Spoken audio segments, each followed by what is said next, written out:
Hello guys, hello mga idol. Update ko po kayo sa aking mga tanim. Ayan, isang magandang hapon sa inyong lahat from Grand Junction, Colorado. So yan po guys, ang ating cantaloupe na tumubo sa rocks. So ayan, mag-start na sila magbulaklak ang ating mga kamatis. Ayan. Yan po is mga talong. Ayan. At dito naman po ang aking mga sitaw na napakarami ng bunga guys. Ang dami oh. Look at that. Oh. Ayan. Oh, meron palang maiksi, humalo. Long beans. Ayan guys. Ang haba nito oh.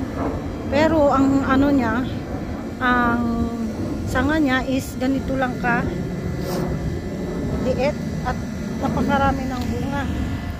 Oh, look at that. Oh. Oh, sumasayad na sila sa baba guys. Ito kailangan may lagay dyan.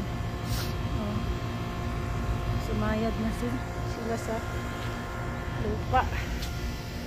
Ayan. Oh, tignan nyo naman guys kung gaano karami ang kanyang bunga. Ayan.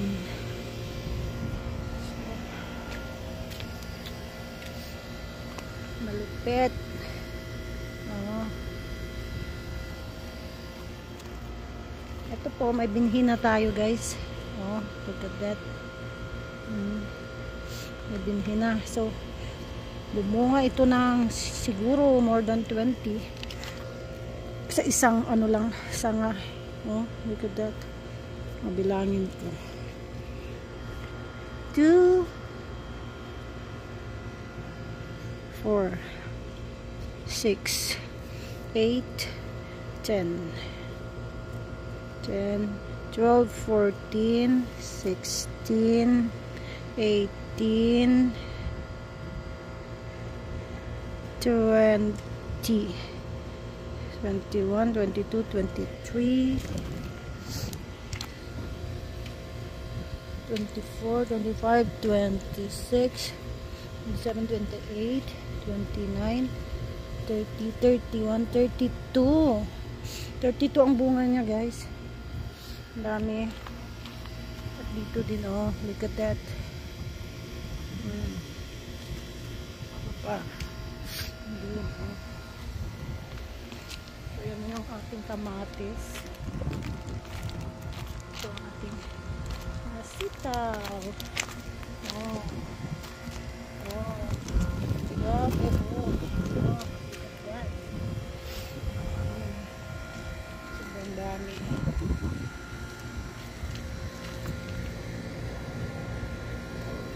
So, punta naman tayo doon kung saan meron tayong mga cantaloupe. Ayan. Ayan po mga bunga ng ating cantaloupe. Dito lang po sa mga batuhan. Oh, look at that. Dito, mas marami. Siguro itong banda dito is nasa 2, 4, 5, 6, 7, 8, 9. 9. Ewan ko, marami pa doon oh. Maliliit. 9. Yeah, siyam yan. Maliliit. May maliliit pala doon sa banda doon. Magapang pa yan. Dito naman po is mga munggo. Yan, tatlo lang po dito.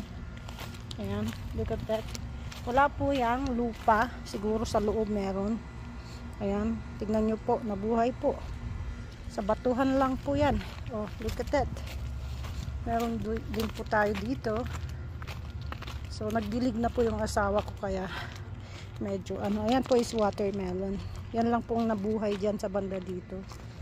Ayan. At dito po, ayan po, namumunga na yung ating munggo. Nag-start na siya guys. Ayan. Ayan po ang ating mga cantaloupe. Oh, 1, 2, 3, 4. Apat dyan. Oh, meron pang maliliit doon.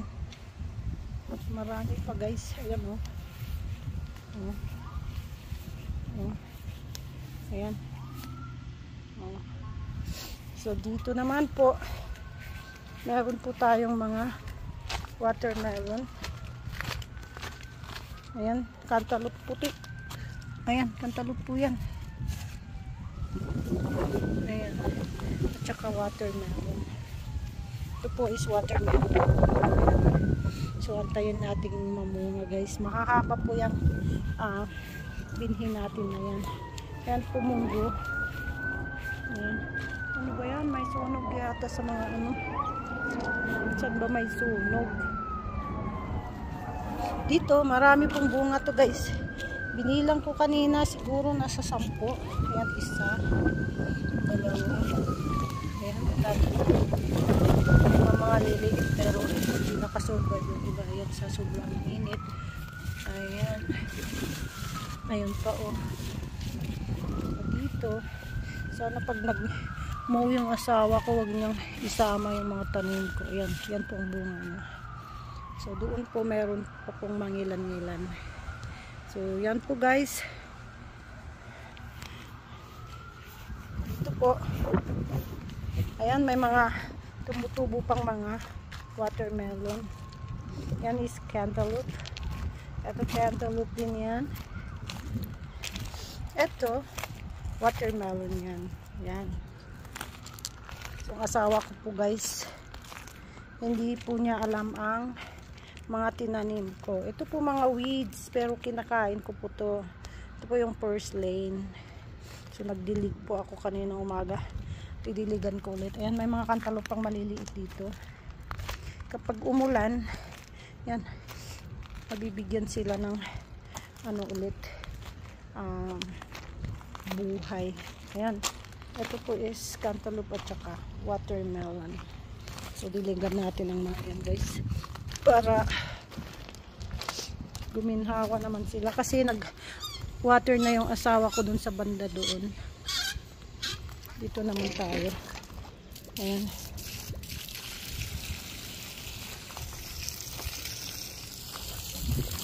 Oh, may bunga na to oh. Kahit maliit pa siya, namumunga na sila. Lagyan ko yan ng mga pataba para madali silang lumaki. So, yan, yung mga cantaloupe, diligan natin yung mga cantaloupe na yan. Ito po. First lane, check po yung benefits niya, health benefits niya sa YouTube. At saka na-try ko na po to. Last year pa po ako nag-uulam dito guys. At saka nagbigay ako sa mga friends kong mga Mexican. Hinahalo nila to sa beef, chicken at saka pork. So ayan guys, safe po itong kainin guys. So ayan po. Yan lang po yung aking may share ngayon. Salamat po sa panonood and God bless you all. Thanks for watching.